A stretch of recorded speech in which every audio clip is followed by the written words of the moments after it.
Hey guys, welcome back to Tata play Binge. मैं हूं धनंजय और मैं हूं प्रतीक और आज हम देख के आए हैं छावा और छत्रपति संभाजी महाराज की जय। पार्वती पते हर हर महादेव। मतलब पूरी पिक्चर देखी और हमको बस अभी चिल्लाने का मन कर रहा है, चिल्लाने का मन कर रहा है क्योंकि पूरी पिक्चर में सिर्फ चिल्लाना ही था और which work for the film very good. तो छावा एक नई मूवी है बेस्ड ऑन छत्रपति शिवाजी महाराज जी के बेटे छत्रपति संभाजी महाराज जी। इस मूवी में स्टार करते हैं विकी कौशल, अक्षय खन्ना, आशुतोष राणा, विनीत कुमार सिंह, रश्मिका मंदाना और डायना पेंटी। तेरे को पता है डायना पेंटी भी थी मूवी? क्या बात कर रहा है? हाँ भाई, वो खड़ी हुई दिख नहीं देती एक लड़की वहां पे, तो वो भी इस मूवी के अंदर। सो ये रिव्यू हम डिवाइड करेंगे 4 पार्ट्स में, plot, pros, cons and final verdict. और फिर हम आपको बताएंगे आपको छावा देखनी चाहिए या नहीं। तो फिल्म शुरू होती है अजय देवगन के नरेशन से, जो मुझे लगता है कि फिल्म का सबसे बड़ा मास्टर स्ट्रोक था कि उन्होंने अजय देवगन को लिया वॉइस ओवर के लिए। भाई आउटस्टैंडिंग वॉइस ओवर, वो आउटस्टैंडिंग नरेशन, मतलब पूरी मूवी का माहौल अजय देवगन की वॉइस ने बना दिया था पहले ही कुछ मिनट्स में। स्टार्टिंग 2 मिनट में आप हुक हो जाते हैं। तो फिल्म शुरू होती है छत्रपति शिवाजी महाराज जी की डेथ के बाद और पूरी कहानी है छत्रपति संभाजी महाराज जी के ऊपर कि कैसे वो बड़े हुए, कैसे उन्होंने अपने पापा के आदर्शों को फॉलो किया, कैसे उन्होंने अपने स्वराज के सपने को आगे बढ़ाने की कोशिश करी और कैसे उन्होंने औरंगजेब से टक्कर ली और कैसे वो छत्रपति शिवाजी महाराज की लेगेसी को आगे बढ़ाना चाहते थे। सो गाइस, अगर जिन लोगों को नहीं पता, मराठी में एक वर्ड होता है छावा, जिसका मतलब होता है शेर का बच्चा। एंड ऑब्वियसली छत्रपति शिवाजी महाराज हम सबके शेर हैं और उनका बच्चा क्या हुआ? छावा। इस मूवी में दिखाया गया है कि जैसे संभाजी महाराज अपनी गोरिल्ला वॉर टेक्निक्स के लिए जाने जाते थे, तो वो सारी चीजें दिखाई गई हैं, किस तरीके से वो अपनी वॉर लड़ते थे, किस तरीके से अपनी स्ट्रेटेजीज बनाते थे, जिस तरीके से अपने दुश्मनों को टैकल कर पाए। तो ये सारी चीजें इस मूवी की हाईलाइट थी। और जिन लोगों को उनकी कहानी पता है तो उनको ये भी पता होगा कि आखिरी आधे घंटे में आपकी बैंड बच जाएगी, जो हमारी भी बची। आगे मैं कुछ नहीं बोल रहा। अब बात करते हैं फिल्म के प्रोस की, हमें क्या क्या अच्छा लगा। तुझे सबसे अच्छा क्या लगा मूवी? भाई सबसे पहले तो वो चीज हम बोल ही चुके हैं, लेकिन अजय देवगन की नरेशन तो मुझको कहानी में ले डूबी। ए बेटा। मुझे ऐसा लगा कि वो फिल्म की शुरुआत में वॉइस आई है नरेशन की, तो वो शायद से आगे भी सुनने को मिल सकती है, लेकिन इट्स माय बैड कि वो सिर्फ पहले ही कुछ मिनट्स के लिए थी। बट हाँ, हुक उन्होंने कर लिया था। तू बता सेकंड। मुझे फिल्म में सबसे अच्छा लगा फिल्म का एक्शन कोरियोग्राफी। लाइक बेसिक जैसे इसने बताया कि भाई छत्रपति संभाजी महाराज जी नोन थे अपनी गोरिल्ला टेक्निक्स के लिए कि कैसे वो आएंगे, कभी भी किसी भी टाइम पे आ सकते हैं, किसी भी फॉर्मेट में आ सकता है, चाहे मिट्टी हो, चाहे पेड़ हो, चाहे आसमान हो, चाहे पानी हो, कहीं पे भी। और दुश्मन को पता भी नहीं चलता था कि भाई ओ भाई सामने से आ गए, हैंड्स अप, पीछे से तुम पकड़े जा चुके हो।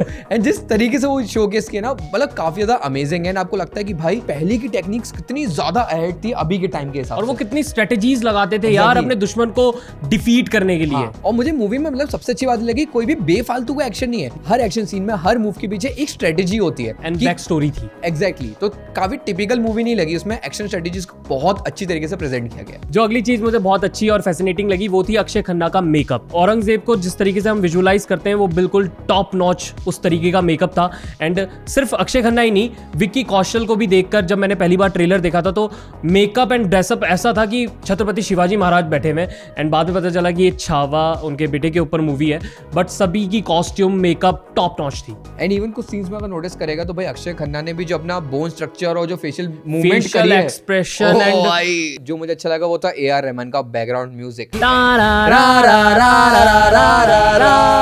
भाई साहब मजा आ गया, गूज़बम्स आ गए। स्पेशली विकी कौशल की जब एंट्री होती है, स्टार्टिंग का शॉट, वो जब घोड़े पे आ रहा होता है और एकदम से वापस भाई साहब, मेरे को भाई AR रहमान ने मतलब फाड़ दिया। And AR Rahman is legendary, आप कुछ भी कर लो। और एक चीज तो सबसे ज्यादा याद रहेगी, कौन सी? ओम पार्वती पते हर हर महादेव। ये तो बार बार जब भी ये मूवी हम देख के आए तब तक क्या बार बार तेरे को क्या करने का मन कर रहा है? जो विकी कौशल चिल्ला रहा है भाई। बट विकी कौशल की बात मैं आऊंगा मेन बात तो उसी पे करनी है हमको। मुझे ये भी अच्छा लगा कि मूवी सिर्फ और सिर्फ एक्शन मूवी नहीं थी, मूवी में प्लॉट था, मूवी में स्टोरी थी, एंड ऑल्सो उन्होंने अपनी इंटरनल पॉलिटिक्स के बारे में भी बहुत ज्यादा शोकेस किया है। उनके खानदान में चल रहा है, जो उनके घराने में चल रहा है, वो सब हमको स्क्रीन पे दिखाया है। तो आई थिंक उनकी इंटरनल पॉलिटिक्स भी बहुत प्यारा फील देती है। और इंटरनल पॉलिटिक्स को प्यारा फील देने वाली जो थी वो हमारी दिव्या दत्त थी। दिव्या दत्त की परफॉर्मेंस कम समय के लिए लेकिन बहुत अच्छी है।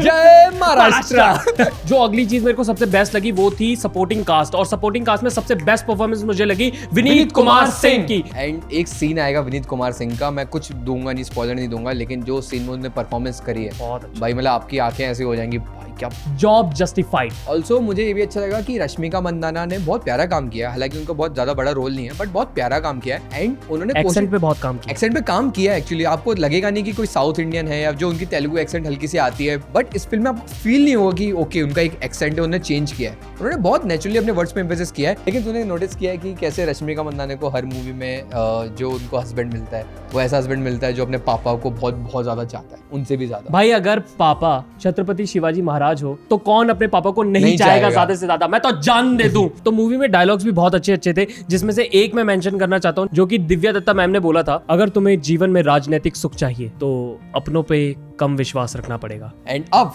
फाइनली बात करते हैं सबसे बड़े highlight, elephant in the room की, विकी कौशल। विकी कौशल ने मतलब लिटरली बोलूंगा फाड़ डाला, गूज़बम्प्स गारंटेड। एंड जो फिजिकल एक्टिंग उसने करी इस मूवी के अंदर, भाई वो शेर के साथ जो फाइट थी, मैं चाहता हूं कि किसी को मुंह में हाथ डाल के फाड़ दूं। मतलब हमको तो मन यही कर रहा था कि वो चिल्ला दे, और कैसे चिल्लाने का मन कर रहा था अपना, हर हर महादेव, जय भवानी, जय भवानी। तो ये था सारे प्रोज हमको मूवी में बहुत ज्यादा अच्छे लगे। बट अब कुछ बातें ऐसे करेंगे जो हो सकता है हमको थोड़ा सा हल्का सा नापसंद आया हो। मुझे जो एक चीज मेंशन करना चाहूंगा कि मुझे जो थोड़ा बहुत लगा कि और बेटर हो सकता था मूवी में, वो थी पेस। अगर स्टोरी देखी जाए तो थोड़ा और फास्ट हो सकती थी मूवी की पेस। हाँ, मतलब पिक्चर में ठहराव थोड़ा ज्यादा हो जाते कभी कभी, स्पेशली फर्स्ट हाफ में। सेकंड हाफ तो भागता है, सेकंड हाफ में तो आपको मजा आ जाएगा। जो मुझे लगा कुछ चीजें जो उनको दिखानी चाहिए थी वो थी कि तुझे पता है क्या कि छत्रपति संभाजी महाराज ने ब्रिटिश लोगों के साथ भी जो उनके ऑफिसर्स थे बहुत क्लोजली काम किया था। एंड वैसे एक दो सीन्स मेंशन भी है मूवी में जहां पर एक ब्रिटिश सोल्जर आता भी है, उनको कांग्रेचुलेट करता है, एंड संभाजी महाराज इंग्लिश में बात करते हैं। हाँ, बट आई थिंक अगर वो थोड़ा सा और दिखाते हैं, बिकॉज़ ही वाज नोन कि वो ठीक है उनके साथ बहुत क्लोजली काम कर रहे हैं। उसके अलावा आई डोंट थिंक मुझे पिक्चर में कुछ नेगेटिव लगा। तेरे को कुछ और लगा क्या? मतलब तू ये सोच रहा है कि पिक्चर में जो हम कॉन्स की भी बात कर रहे हैं वो ऐसे हैं कि अच्छी चीजें हैं, हाँ, कि मुझे मन कर रहा था कि और दिखाओ, और देखनी वो खत्म हो जाती थी तब तक। और मैं बस ये बोलना चाहता हूँ कि सुनो बॉलीवुड वालों, स्पेशली बड़े बड़े प्रोड्यूसर्स, ये पिक्चर 100 करोड़ में बनी है। अप्रोक्सीमेट बजट इसका 105 करोड़ है, मैट डॉकी फिल्म सी। लेकिन आप पता है 110 करोड़ 105 करोड़ में उन्होंने ऐसी पिक्चर बनाई जिसमें आप कहीं भी किसी भी जगह पे फॉल्ट नहीं निकाल सकते हो कि प्रोडक्शन की कमी थी या वीएफएक्स की कमी थी। Everything looks so real. Fight scene इतने रियल लगे, मतलब लास्ट का जो फाइट सीन है और उसमें जो क्राउड है और जितने लोग लड़ रहे हैं, बिल्कुल जैसे हिस्ट्री बुक्स में दिखाते थे ना कि फोटोज होती थी कि भाई ये वॉर सीन है, ये एनिमी है, वो प्रॉपर लग रहा था, प्रॉपर एपिक एपिक। एंड जो इसके डायरेक्टर लक्ष्मण उडेरकर जिन्होंने पहली फिल्म में बनाई हुई है मिमी, जरा हट के जरा बच के, उनके लिए तो बिल्कुल डिफरेंट मूवी थी। एंड उन्होंने अपने मतलब इस डायरेक्शन में भी एकदम आग लगा दी। अब ये हमारा फाइनल वर्ड।